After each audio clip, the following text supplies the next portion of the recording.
Le titre est un peu modifié, comme vous le voyez sur le PowerPoint. Je parlerai d'acte éditorial et je ne sais pas si j'arriverai jusqu'au détail de l'analyse de la stratégie de la notation, comme le disait José Luis Diaz, mais j'essaierai en tout cas de m'approcher de ce sujet.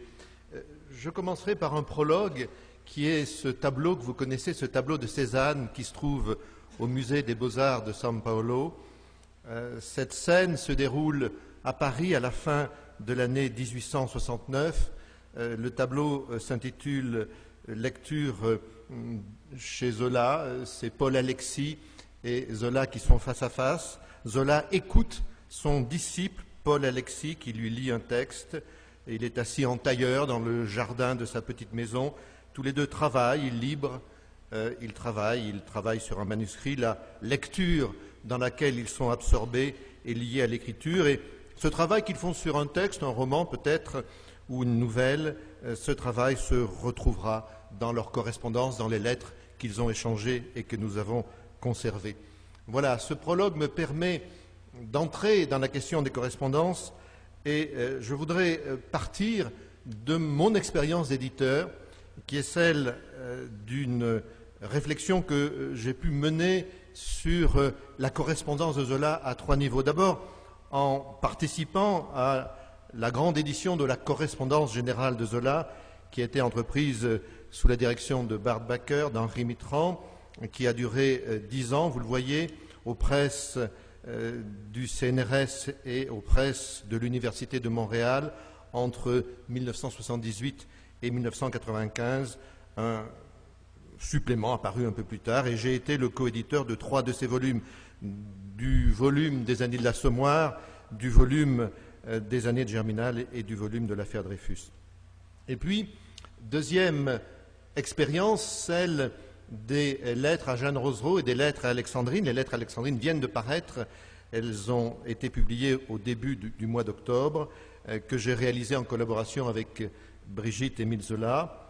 Et enfin, troisième expérience, une anthologie de la correspondance de Zola. Voici les volumes avec leur couverture, la couverture du tome 9 de la correspondance générale de Zola, la couverture de l'anthologie que j'ai publiée en Garnier-Flammarion, et puis en diptyque, les lettres à Jeanne Rosereau et les lettres à Alexandrine. 2 mots simplement pour vous dire qui sont pour Zola Jeanne Rosereau et Alexandrine. Alexandrine, c'est sa femme, son épouse légitime, avec qui il a vécu jusqu'à la fin de sa vie. Et Jeanne, eh bien, c'est celle qui lui a donné des enfants, c'est celle qu'il aurait appelée, qu'il a appelée sa femme, on pourrait dire sa maîtresse, mais c'est peut-être difficile de l'appeler ainsi. En tout cas, il a eu toute la fin de son existence partagée entre ces 2 femmes qu'il a également aimées. Et grâce à l'arrière-petite-fille de Zola, Brigitte Émile Zola, j'ai eu la chance de pouvoir éditer ces 2 correspondances intimes. D'abord en 2004, les lettres à Jeanne Rosereau, et ensuite, tout récemment, les lettres à Alexandrine. Alors c'est à partir de cette expérience que j'aimerais poser 3 sortes de problèmes. D'abord, réfléchir aux correspondances éditées en parlant finalement de cette forme qui est celle des regroupements textuels. J'aimerais évoquer dans cet acte éditorial que je décris ce qu'on peut appeler le devoir d'édition. Et enfin, je terminerai par ce que j'essaierai de développer autant que possible, la question de l'écriture des notes, en posant 3 questions, celle qui est répondre, celle qui est composée, et enfin celle qui est explorée. Alors, première partie sur les regroupements textuels que suppose une édition de correspondance. José Luis Diaz, au fond, vient de l'évoquer dans son intervention, dans sa très belle communication. Vous le sentez, une correspondance, c'est un rassemblement qui n'est jamais terminé, car on sait que des lettres inédites peuvent toujours surgir.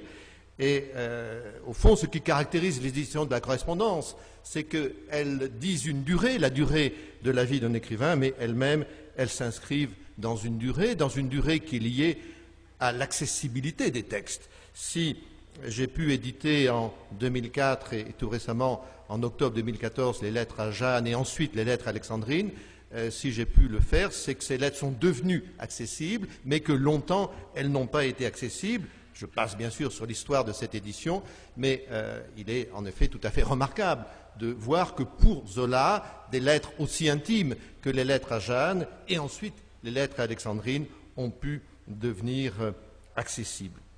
Au fond, pour Zola, on aboutit à je dirais, deux regroupements textuels que je schématise par ce tableau que vous avez sous les yeux. Une correspondance générale, José Luis Diaz vient d'évoquer cette notion, et puis une correspondance intime ou une correspondance familiale. Et on voit que ce qui distingue ce corpus, c'est que dans un cas, la correspondance générale, évidemment, nous donne l'ensemble des correspondants. Dans l'autre cas, la correspondance intime nous donne un seul correspondant. Donc c'est l'édition franco-canadienne d'une part, et les éditions des lettres à Jeanne et des lettres alexandrines chez Gallimard. Toutes ces éditions se caractérisent par le fait qu'elles suivent la chronologie, qu'elles essaient d'être aussi extensives que possible, de proposer un corpus aussi complet que possible. C'est une chaîne épistolaire continue, alors qu'au contraire, une anthologie, ce serait évidemment une chaîne épistolaire discontinue.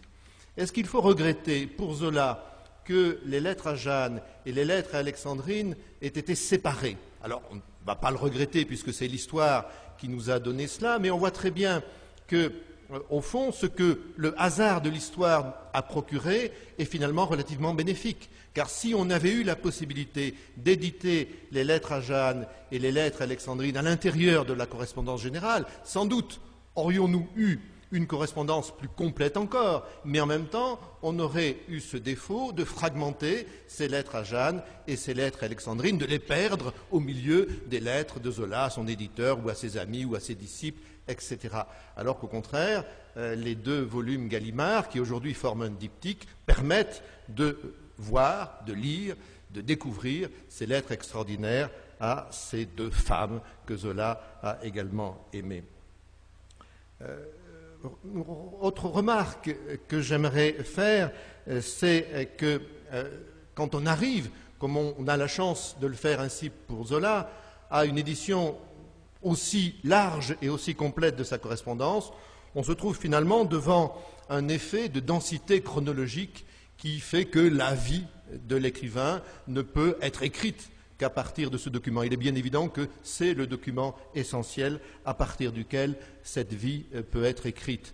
Vous connaissez peut-être une formule que Zola a défendue, consistant à dire que pour lui, écrire, c'était écrire tous les jours. Il l'avait résumé dans une formule latine qui est nulla dies sine linea, aucun jour sans ligne. On pourrait dire que, d'une certaine façon, l'idéal de l'éditeur de correspondance, c'est d'arriver à trouver pour l'écrivain une lettre par jour, et que notre idéal, ce serait nulla dies sine epistula, aucun jour sans lettre. Alors évidemment, ce rêve est inaccessible. Il y a des périodes pour lesquelles nous avons des lettres en grand nombre, des périodes pour lesquelles nous avons peu de lettres, mais par exemple, pour Zola, l'année 1899, qui est une année au cours de laquelle il est en exil en Angleterre à la suite de son engagement dans l'affaire Dreyfus, c'est une année extraordinaire parce que nous avons pratiquement plus d'une lettre par jour pour connaître son existence. Voilà, je m'arrête sur ce point peut-être pour ne pas trop développer, et je passe à la deuxième partie qui est cette notion de devoir d'édition que je voudrais évoquer. Je ferai 3 remarques avant de développer autant que possible, j'espère avoir le temps, la 3e partie sur les stratégies de la notation. Première remarque, devoir d'érudition, tout dire, tout noter, peut-être est-ce une obsession de la collection, une obsession maniaque qui anime l'éditeur de correspondance, mais il est évident que aujourd'hui, nous ne censurons pas, comme on le faisait au XIXe siècle, on vient de le rappeler, nous n'excluons pas, nous n'avons pas, par exemple, comme on l'avait encore au XIXe siècle, l'obsession de la belle lettre. Deuxième remarque, éditer, c'est en effet, José Luis Diaz le disait très bien, entrer dans la vie quotidienne, c'est montrer le grand écrivain en robe de chambre, et de ce point de vue-là, je suis en train de faire une erreur dans mes annotations. Oui, enfin bon, là, je passe sur un point que je voulais évoquer mais que j'évoquerai rapidement, cette idée du diptyque qui est celui des lettres à Jeanne et des lettres à Alexandrine. Je voulais commenter ces deux lettres à Jeanne et Alexandrine, mais je vais plus vite car je me rends compte que je n'ai pas le temps et j'aboutis tout de suite à ce que je voulais développer par l'explication que j'évoque à l'instant, cette idée en effet que le grand écrivain apparaît en robe de chambre, en quelque sorte. C'est une remarque que fait Zola au moment où il commente la correspondance de Balzac. D'ordinaire, dit-il, on rend aux hommes illustres un bien mauvais service lorsqu'on publie leurs correspondances. Ils y apparaissent presque toujours égoïstes et froids, calculateurs et vaniteux. On y voit le grand homme en robe de chambre, sans la couronne de laurier, en dehors de la pose officielle, et souvent cet homme est mesquin, mauvais même. Rien de cela ne vient de se produire pour Balzac. Au contraire, sa correspondance le grandit. On a pu fouiller dans ses tiroirs et tout publier sans le diminuer d'un pouce. Il sort réellement plus sympathique et plus grand de cette terrible épreuve. Voilà, volonté de transparence. Zola l'admire en lisant la correspondance de Balzac, et pour lui, il aura aussi cette volonté de laisser publier sa correspondance. Et il y a cette formule que je cite et qui est la sienne: je n'ai pas de secret, les clés sont sur les armoires, on peut publier toutes mes lettres un jour, elles ne démentiront ni une de mes amitiés, ni une de mes idées, ni une de mes assertions. Je n'ai pas de secret, les clés sont sur les armoires. Au fond, eh bien, cette phrase qu'il a écrite en 1884 dans une lettre à Henri Séard, son disciple, elle nous autorise sans doute aujourd'hui à dévoiler cette correspondance intime publiée chez Gallimard, les lettres à Jeanne et les lettres à Alexandrine. Voilà donc ce devoir d'édition devant lequel nous nous trouvons.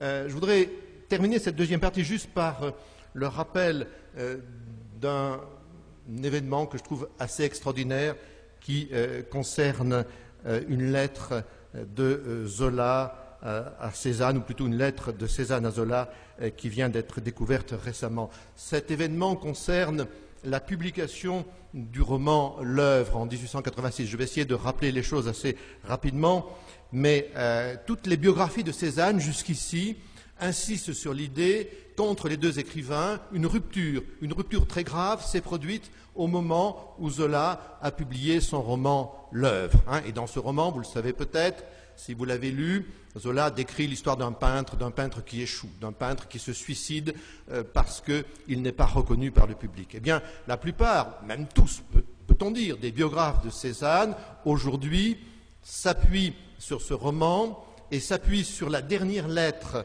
que je vous montre à l'instant de Cézanne à Zola, qui date d'avril 1886, au moment où Zola lui envoie le roman L'œuvre. La plupart des biographes de Cézanne s'appuient sur cette lettre pour dire, eh bien voilà, cette lettre, c'est la dernière, c'est la lettre de rupture, et d'ailleurs c'est très clair, dans cette lettre, Cézanne commente au fond, d'une certaine façon, en le reprochant à Zola, le roman L'œuvre qui vient de paraître. Vous voyez le texte de la lettre: je viens de recevoir l'œuvre que tu as bien voulu m'adresser. Je remercie l'auteur des Rougon-Macquart de ce bon témoignage de souvenir et je lui demande de me permettre de lui serrer la main en songeant aux anciennes années, tout à toi, sous l'impression des temps écoulés. Peut-être, me direz-vous, ce n'est pas une lettre de rupture. On peut commenter cette lettre de façon différente. En tout cas, 40 ans de biographie cézannienne ont commenté cette lettre en disant que, voilà, c'était la fin, que Cézanne, se rendant compte que son copain, son ami d'enfance, Zola, l'ayant décrit dans l'œuvre sous les traits d'un artiste impuissant, rompait avec lui, avec cette dernière lettre. Eh bien, chose extraordinaire, on vient de découvrir tout récemment, à la fin de l'année 2013, une lettre qui est postérieure et qui, au fond, renverse absolument toute cette histoire, c'est-à-dire 30 ans de biographie cézannienne. Cette lettre, je vous en montre car elle est belle, la première page manuscrite, et elle dit ceci, vous pouvez presque la déchiffrer d'ailleurs, elle est datée du 28 novembre 1887, c'est-à-dire un an après la prétendue rupture entre Zola et Cézanne, un an après l'œuvre, et voici ce que dit Cézanne à Zola: mon cher Émile, je viens de recevoir de retour d'Aix le volume la terre que tu as bien voulu m'adresser. Je te remercie pour l'envoi de ce nouveau rameau poussé sur l'arbre généalogique des Rougon-Macquart. Je te prie d'accepter, ça c'est la suite, je te prie d'accepter mes remerciements et mes plus sincères salutations, Paul Cézanne. Et sur le deuxième feuillet, il y a cette phrase encore, « Quand tu seras de retour, j'irai te voir pour te serrer la main. » Quand tu seras de retour, j'irai te voir pour te serrer la main. Cette lettre, qui vient d'être découverte, qui était inconnue jusqu'à une date toute récente, elle est donc postérieure exactement d'une année à l'œuvre et elle est postérieure à la légende, on peut dire maintenant que c'est une légende, de la rupture entre Zola et Cézanne. Donc vous voyez qu'une seule lettre jusqu'ici accréditait la thèse de la rupture et une lettre, une nouvelle lettre, eh bien détruit cette légende. Voilà, c'était cet exemple que je voulais vous montrer dans cette deuxième partie que j'achève à l'instant sur le devoir d'édition. Et j'arrive à ma troisième partie que j'essaierai de vous proposer aussi rapidement que possible autour de ces trois verbes que j'ai notés, répondre d'abord, composer ensuite et puis explorer d'abord. Répondre, bien sûr. Hein, une lettre, quand on est un éditeur, elle pose des problèmes et à ces problèmes on répond. La réponse c'est le premier niveau d'annotation, on répond à une incompréhension, et je dirais que l'indication minimale qu'on donne dans une note, ce sont par exemple les dates de naissance et de mort. Au fond, on peut distinguer dans l'annotation cette annotation encyclopédique panoramique, qui est celle qu'on peut retrouver d'ailleurs dans les dictionnaires encyclopédiques ou bien sur Internet, et puis l'annotation qui sera plus spécifique, qui essaiera de distinguer le domaine dans lequel on est. Première remarque, donc répondre, c'est donner l'information minimale, c'est aussi construire un récit aussi précis que possible. Au fond, le défaut d'un annotateur, c'est de donner ce que j'appellerais des notes flottantes, c'est-à-dire répondre, mais répondre en donnant un renseignement général sans se rendre compte qu'autour des problèmes que pose la lettre, il y a un récit qu'il faut construire et qu'il faut préciser autant que possible. Je vais vous donner un exemple, je vais essayer de le faire comprendre autant que possible. C'est le suivant.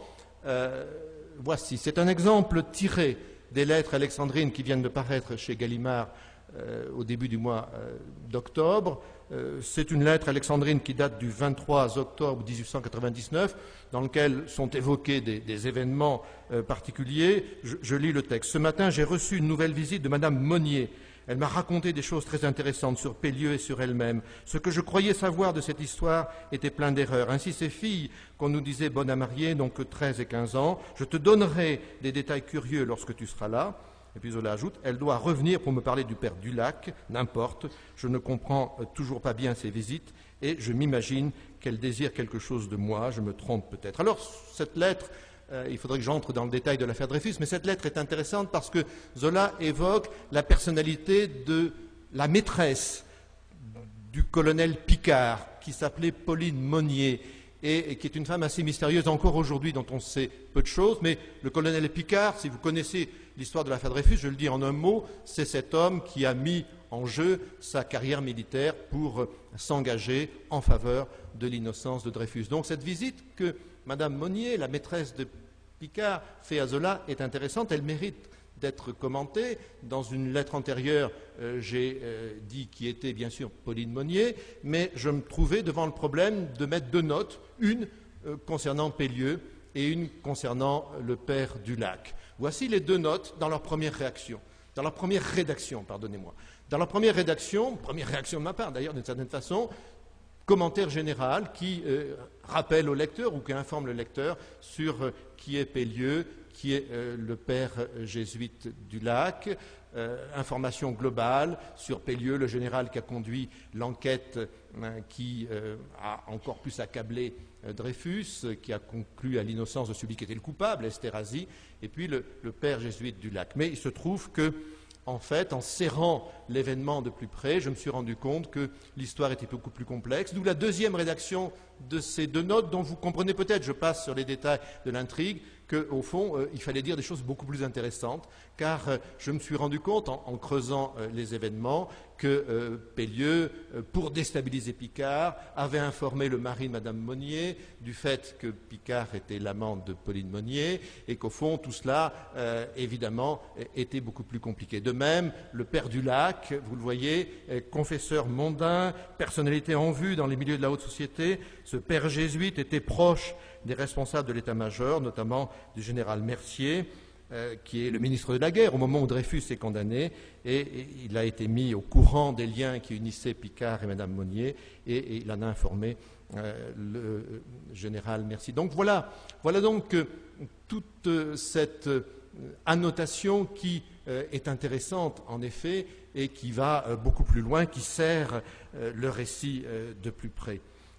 Vous me direz que j'évoque un personnage secondaire, juste un mot pour vous dire que sur Picard, sur Pauline Monnier, vient de paraître, écrit par un auteur de thriller américain, Robert Harris, un roman qui s'appelle D, Dreyfus, et qui est un roman qui a beaucoup de succès, qui a eu beaucoup de succès en Angleterre et aux États-Unis, qui en a eu aussi beaucoup en France. Et ce roman est le futur scénario d'un film que Polanski va tourner bientôt sur l'affaire Dreyfus. Et ce film mettra en scène Pauline Monnier et le colonel Picard. Voilà, sur cette première remarque, répondre, je disais, composer, ce serait aller évidemment à un deuxième niveau. La note encyclopédique, quand elle est devant un événement de la vie de l'écrivain, va essayer de le traiter à trois niveaux. Au niveau biographique, et puis aussi à un deuxième niveau qui sera le niveau sociologique, qui montrera comment cet écrivain et les événements qui le constituent s'inscrivent dans le champ littéraire de la fin du XIXe siècle. Donc trois niveaux. Le premier niveau, c'est le niveau chronologique. Deuxième niveau, le niveau biographique. Troisième niveau, le niveau sociologique. Je me rends compte que j'ai peu de temps pour évoquer ce que je voulais évoquer devant vous. Je terminerai simplement par la troisième série de remarques que je voulais vous proposer autour de l'idée d'explorer. Peut-être que ce qu'il y a de plus intéressant quand on se trouve devant le problème que posent les notes dans une édition de correspondance, c'est tout d'un coup d'être face à des fragments et voir que de ces fragments surgit quelque chose d'inconnu à quoi on n'avait pas pensé. Les exemples que vous avez sous les yeux sont les exemples de 5 lettres de Zola à Alexandrine, 5 fragments que je vous lis rapidement pour que vous voyez à peu près de quoi il est question. J'ai reçu une lettre d'Anna nous remerciant de ce qu'elle a reçu. Cela m'a fait voir que tu ne l'avais pas oublié. Deuxième fragment, Anna, elle s'appelle aussi Aurélie, en nous remerciant, me donne sa nouvelle adresse, rue Gauthier 42, prends-en note, puisque tu enverras sans doute l'argent de novembre et peut-être de décembre d'Italie. Troisième fragment, n'oublie pas d'envoyer les 50 francs à Anna, Madame Michel, rue Gauthier 42. Et enfin, dernier fragment, Anna, ou plutôt Aurélie, m'écrit pour nous remercier. C'est donc qu'elle a reçu l'argent que tu lui as envoyé. Alors cette Anna, j'ai failli, en éditant les lettres alexandrines, ne pas me rendre compte de ce qui elle était. Au fond, ces fragments d'ailleurs se trouvaient souvent dans les fins de lettres. Voici une fin de lettre de Zola, au moment où il termine, au moment où finalement il dit à Alexandrine des choses qui sont relativement peu importantes. Eh bien, j'ai failli ne pas me rendre compte qu'Anna était une cousine inconnue de Zola, une cousine qu'aucun biographe n'avait jusqu'ici véritablement découverte, que cette Anna, évidemment, par sa vie que j'ai pu reconstituer, notamment grâce aux documents d'état civil, à l'acte de naissance, à l'acte de mariage, que cette Anna, sans doute, permet d'expliquer en partie le décor de l'Assommoir, car Anna, elle s'appelle Anna Aubert, elle a été fleuriste, elle a épousé un bijoutier, on pense au personnage de Lorilleux dans l'Assommoir, on pense aux différents personnages de l'Assommoir, et sa noce ressemble d'une certaine façon à la noce de Gervaise dans l'Assommoir. L'acte d'état civil du mariage montre une liste de témoins qui fait penser tout à fait à ce que évoque Zola dans son roman L'Assommoir quand il décrit la noce de Gervaise. Voilà l'exemple de ces découvertes qui surgissent par le hasard. Le texte de la lettre, eh bien, si on le lit de près, tout d'un coup, fait surgir quelque chose à quoi on n'avait pas pensé. C'est peut-être le miracle d'une édition de correspondance quand on arrive à ce niveau de surgissement de l'inconnu, mais il faut serrer le texte de près, il faut ne pas laisser passer les choses, car on peut les laisser passer. Voilà, je conclus en insistant sur les points suivants. Je crois qu'en matière d'édition, bien sûr, les correspondances d'écrivains sont quelque chose d'absolument extraordinaire. Ce sont des objets, vous l'avez vu avec l'exemple de Zola, ce sont des objets éditoriaux malléables qui peuvent aboutir soit à des textes longs, la correspondance générale, soit à des textes courts, quand on fait par exemple une anthologie. Ce sont des textes qui aujourd'hui sont toujours édités sous forme classique, mais qui de plus en plus sans doute seront édités avec le concours du numérique, du support numérique. Ce sont des éditions qui, on le voit bien, engagent l'éditeur beaucoup plus qu'on ne le croit, car c'est un extraordinaire exercice de recherche de vérité, c'est une tâche humble, c'est une tâche toujours inachevée.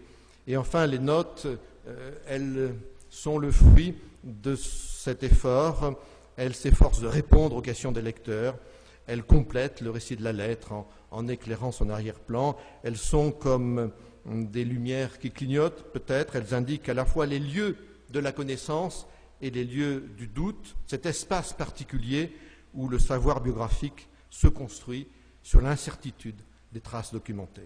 Merci.